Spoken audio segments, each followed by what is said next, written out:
Hola jóvenes, ¿qué tal? Buen día. Bienvenidos a su tercer clase de física.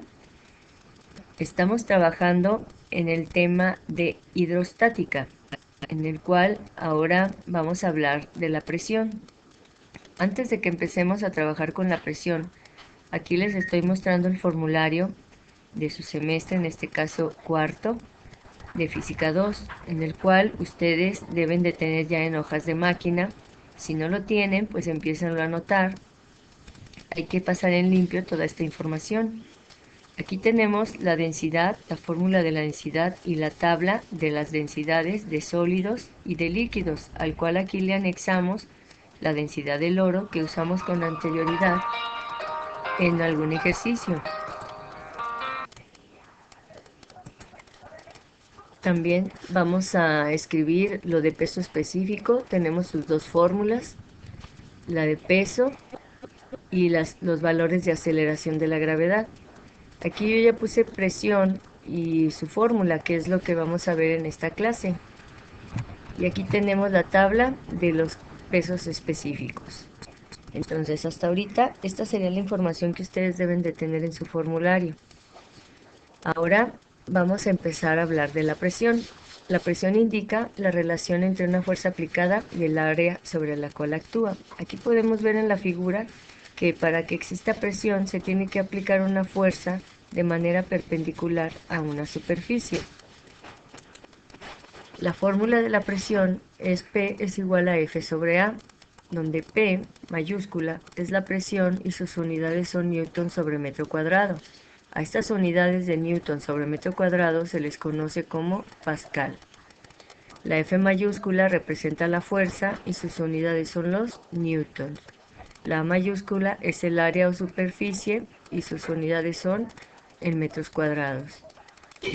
Aquí yo les coloqué ejemplos que nos ayudan a entender la explicación de cómo existe la presión o cómo está presente la presión en varias situaciones de nuestra vida cotidiana.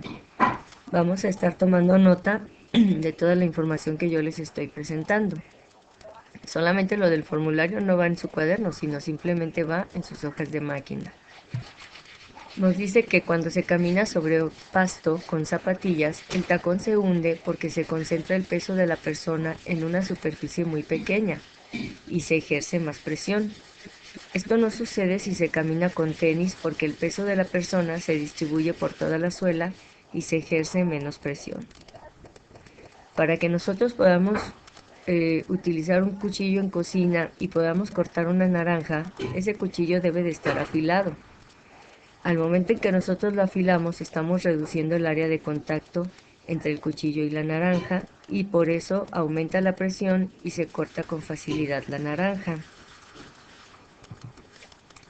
Y por último, les puse lo de si una persona pisa un clavo seguramente se lo enterrará porque todo su peso se concentra en una pequeña área y ahí existe mucha presión. Pero sin embargo, esa persona se acuesta sobre muchos clavos, es decir, una cama de clavos. El peso se va a distribuir en un área que ya es mayor y la presión va a disminuir, por lo tanto la persona no se va a poder lastimar. Ahora, ya continuarían los ejercicios, pero en esta clase hasta aquí le vamos a dejar para que ustedes primero terminen su formulario y ya tengan la introducción a lo que es la presión. La siguiente clase continuamos con ejercicios de presión y también trabajaremos con presión hidrostática. Bueno, jóvenes, pues eso sería todo.